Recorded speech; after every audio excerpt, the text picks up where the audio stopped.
Good evening everyone, most welcome to my YouTube channel. बात करते हैं BSF radio operator and radio mechanic में medical के लिए एडमिट कार्ड कब रिलीज़ किए जाएंगे और किस वे में रिलीज़ किए जाएंगे और किन चीज़ों का ध्यान रखना है। एक बार फिर से हम लोग हाजिर हैं आपके लिए लेकर के बड़ा अपडेट, और बहुत बड़ा अपडेट ये है कि मेडिकल के एडमिट कार्ड्स कब रिलीज़ होंगे और आपको किस तरह से एक बार फिर से थोड़ा सा ध्यान देना पड़ेगा। सारी बातें करते हैं गाइस। सबसे पहले देखिए, बहुत सारे कैंडिडेट्स ऐसे हैं जिनको जब भी कोई एक इवेंट होता है तो हमें ऐसा लगता है कि हाँ, इस इवेंट में मुझे ये प्रॉब्लम हो सकती है। और बहुत सारे स्टेज से आप गुजर भी चुके हैं। काफ़ी कैंडिडेट्स ऐसे हैं जिसने कभी एयरफोर्स का मेडिकल दिया है, कभी आर्मी का मेडिकल दिया, कभी कुछ दिया, कभी कुछ दिया। किसी स्टेज पे उनको अनफिट किया गया था और सेम उसी प्रॉब्लम के लिए उन्हें दूसरे किसी स्टेज पे फिट भी कर दिया जाता है। तो भाई एक चीज़ बिल्कुल क्लियर मैं आपको बता देना चाहता हूँ कि एक मेडिकल एग्जामिनेशन बोर्ड होता है जिसे हम DME कहते हैं। मेडिकल एग्जामिनेशन बोर्ड होता है जो कि आपकी DME की प्रोसेस को प्रोसीड करता है। इसे डिटेल्ड मेडिकल एग्जामिनेशन कहते हैं। ध्यान रखना है, डिटेल्ड मेडिकल एग्जामिनेशन कहते हैं गाइस। ये आपका होना है वहां पे, डिटेल्ड मेडिकल एग्जामिनेशन आपका होना है। डिटेल्ड मेडिकल एग्जामिनेशन में आपको ऐसा लगता है कि मेरे अंदर कोई त्रुटि है, मान लो किसी के कोई वाइट स्पॉट बना हुआ है, किसी के दांत पे प्रॉब्लम, किसी के नाक में प्रॉब्लम, हमें ऐसा कहीं ना कहीं वो प्रॉब्लम है तो सही बट बहुत छोटी है और हमें डर है कि यार कहीं मैं अनफिट ना हो जाऊं। ऐसा डर आपको रखना नहीं है।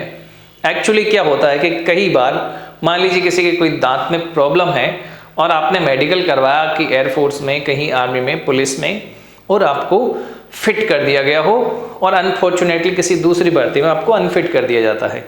किसी पहली भर्ती में आपको अनफिट किया हो और सेम प्रॉब्लम के लिए आपको दोबारा फिट किया जा सकता है। तो ऐसा कभी भी फाइनल मान के नहीं चलना है कि ये मेरे लिए एक परमानेंट प्रॉब्लम है, बिल्कुल भी नहीं। आप बिंदास होकर के सबसे पहले तो अपने सारा स्ट्रेस दूर करके और वहां पे आप मेडिकल एग्जामिनेशन देने जाएंगे। पहली कंडीशन है कि आपको बिल्कुल बिंदास होकर देने जाना है। फिर आपका जब डिटेल्ड मेडिकल एग्जामिनेशन होगा उस दिन आपको एक कंसेंट फॉर्म भरना है। उस कंसेंट फॉर्म में आपको जो है वो सारी की सारी हिस्ट्री लिखनी है कि मेरे ये डिसीज़ रही है, ये इतने ड्यूरेशन तक रही है और मैंने इसका यहाँ से इलाज करवाया, ये वो। तो इसमें आपको कोई ज़्यादा फैक्ट्स रिवील नहीं करने होते हैं, कुछ नहीं, बस सिंपली आपको बताना है कि मैं कोई ज़्यादा बीमार नहीं रहा हूँ, यदि आप ऐसा नहीं रहे तो ठीक है। ओके, उसके बाद में गाइज आपको क्या करना है, उसके बाद में वहाँ पे जो मेडिकल एग्जामिनेशन बोर्ड है वो आपका जो मेडिकल जिन पैरामीटर्स पे आपको चेक किया जाना है, वो मैंने पहले वीडियो में आपको बता दिया कि कौन कौन से पैरामीटर्स पे आपको चेक किया जाना है। इसके लिए अभी से आपको कुछ नहीं करवाना। कोई कहता है कि मैं प्री मेडिकल करवा लूँ क्या सर, कोई प्री मेडिकल करवा चुका है, कोई प्री मेडिकल करवाने के लिए, अरे भाई क्या मतलब है। पहली बात तो न तो किसी भी हॉस्पिटल की, चाहे वो गवर्नमेंट का हॉस्पिटल है, चाहे मिलिट्री हॉस्पिटल है, चाहे वो प्राइवेट हॉस्पिटल है, उसमें प्री मेडिकल चेकअप, जिसे हम PMC कहते हैं, प्री मेडिकल चेकअप का कोई भी रिपोर्ट वहां पे वैलिड नहीं है। न तो आपसे मांगा गया है, नहीं वहां पे आपको ले जाना है, इसका कोई रोल नहीं है वहां पे। पहली कंडीशन है। और दूसरा कि बिल्कुल बिंदास होकर जाइए, यदि आपकी किस्मत में लिखा है तो सब ठीक हो जाएगा। और इतना ही नहीं है, यदि मेडिकल में आपको कोई पॉइंट मिला हो, ठीक है, कहीं ना कहीं मेडिकल में आपको रेड अलर्ट दिया गया हो, तो भाई इसके लिए आपको एक और चांस मिलता है। और कितने समय तक मिलता है ये बहुत सारे बच्चों ने पूछा है, सारा क्लियर कर देता हूं भाई। जो डिटेल्ड मेडिकल एग्जामिनेशन है, जैसे कि आज किसी बच्चे का 15 फेब को मेडिकल हुआ और उसमें किसी बच्चे को पॉइंट मिल गया, तो उसके पास क्या ऑप्शन है, वो RME के लिए जाएगा। किसके लिए जाएगा? RME के लिए जाएगा। RME स्टैंड्स फॉर रिव्यू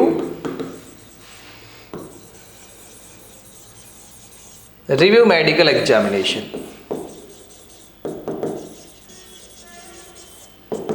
आप रिव्यूड मेडिकल एग्जामिनेशन के लिए जाएंगे और यहाँ पे आपको क्या करना है, जैसे किसी का 15 फेब को डीएमई हुआ है, मतलब मेडिकल हुआ है, और उसे कोई पॉइंट मिल गया, तो आपको नेक्स्ट डे, आज मिला है तो नेक्स्ट डे उसको आपको किसी डॉक्टर से चेक करवाने का ऑप्शन मिलेगा। और जैसे किसी को 15 फेब को यदि पॉइंट मिला है तो विद इन 24 आवर्स कितना टाइम मिलेगा गाइस? ओनली 24 आवर्स का टाइम मिलेगा, केवल 24 घंटे के अंदर आपको वो रिपोर्ट सबमिट करवानी है रिव्यू मेडिकल बोर्ड को। किसको? रिव्यू मेडिकल बोर्ड को। ये एक अपील है, ये एक आपको दिए हुए पॉइंट के खिलाफ अपील है। यहां पे आपका काम बन सकता है।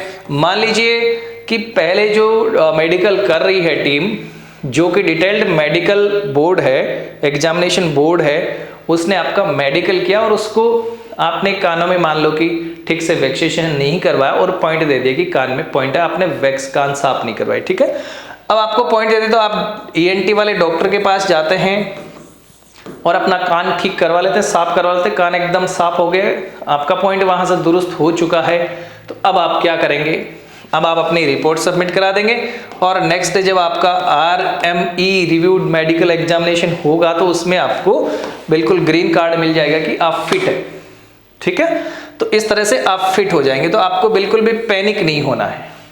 पहला पॉइंट है कि मेडिकल में जो DME होगा उसके बाद में आपका RME होगा, उसमें टाइम कितना रहेगा? केवल एक दिन का टाइम, आपको 24 आवर्स का टाइम गाइस देंगे, ठीक है। अब है कि बात यह आती है कि भाई आपका जो मेडिकल का कॉल लेटर है वो किस बेसिस आएगा, ठीक है। मेडिकल का एडमिट कार्ड किस बेसिस आएगा, कैसे आएगा, कब आएगा? मेडिकल एडमिट कार्ड आपका जो है वो आपकी फेज फर्स्ट की जो मेरिट लिस्ट है उसके आधार पर ही आएगा। मगर जो रेडियो ऑपरेटर्स हैं उसमें क्या होगा?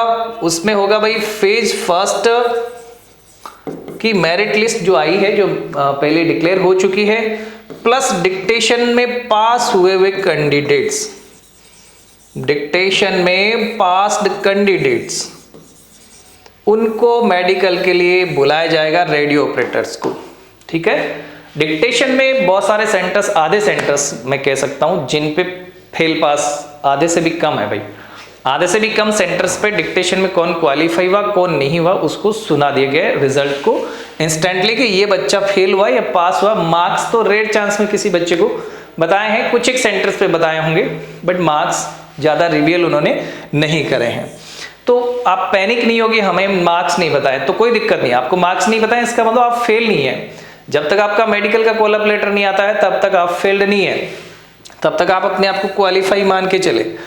अब रेडियो ऑपरेटर वाले 250 में से अभी कट ऑफ नहीं जाएगा, केवल क्वालिफाई जो जिन्होंने क्वालिफाई कर लिया प्लस आपने फेज फर्स्ट तो क्वालिफाई किया ही किया है, उनका मेडिकल होना है भाई, ठीक है। वो उनको मेडिकल के लिए बुलाएंगे, वो भी 15 फेब से बुलाएंगे। तो अब मुद्दा ये है कि आपके मेडिकल के कॉल अप लेटर्स कब आएंगे। यदि हम बात करते हैं कि मेडिकल के लिए एडमिट कार्ड कब आने वाले हैं, तो भाई बहुत अलग अलग तरीके के बयान लोगों के आ रहे हैं कि मेडिकल के लिए एडमिट कार्ड ये आएंगे, तब आएंगे, वो आएंगे। तो अप्रॉक्सीमेट 15 से ही आपका मेडिकल होना तय है। जिस पैटर्न पे BSF काम कर रहा है बिल्कुल सटीक, उसने कोई भी डेट अभी तक स्किप नहीं करी है, बाउंस नहीं करी है, उसे डेट टू डेट फंक्शनिंग हो रही है। उसी लिहाज से बात की जाए तो जहाँ तक हमें सूचना है हमारे सूत्रों से या हमने जिस लेवल पे हमने बात करी है, I would not like to say here that where we have made a conversation, but जहाँ तक हमारे पास सूचना है हम आपको बता देते हैं कि 11th ऑफ फेब को BSF की वेब पोर्टल पर, BSF की वेबसाइट पर आपके मेडिकल के लिए मेडिकल के एडमिट कार्ड के लिए एक लिंक जनरेट कर दिया जाएगा और सिमिलरली आपकी ईमेल आईडी पर भी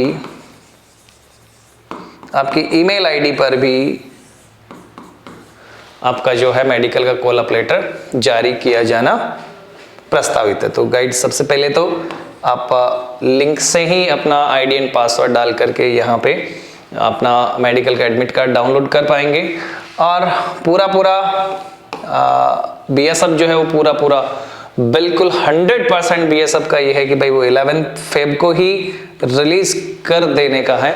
हो सकता है कि इसमें 19-20 डिले या थोड़ा जल्दी हो जाए, लेट नाइट 10 को भी आ सकता है, बट 11 को प्रोस्पेक्टेड है तो 11 को आना ही आना है। यदि किसी कारणवश थोड़ा सा ओवरलोड रहा यहाँ पे वर्क का तो हो सकता है कि 12th को अर्ली इन द मॉर्निंग आ जाएगा, बट आप 11 ही फाइनल मान के चले कि 11th ऑफ फेब को आपके एडमिट कार्ड्स आ जाएंगे और 15th ऑफ फेब से आपको मेडिकल के लिए प्रिपेयर मतलब वहाँ पे प्रेजेंट हो जाना है। मेडिकल के लिए अलग अलग फेजेस में आपको बुलाएंगे, ये नहीं कि सबका 15 को ही हो जाएगा, बिल्कुल नहीं होगा, अलग अलग डेट्स आपकी रहेगी, तो बिल्कुल भी चिंता नहीं करें।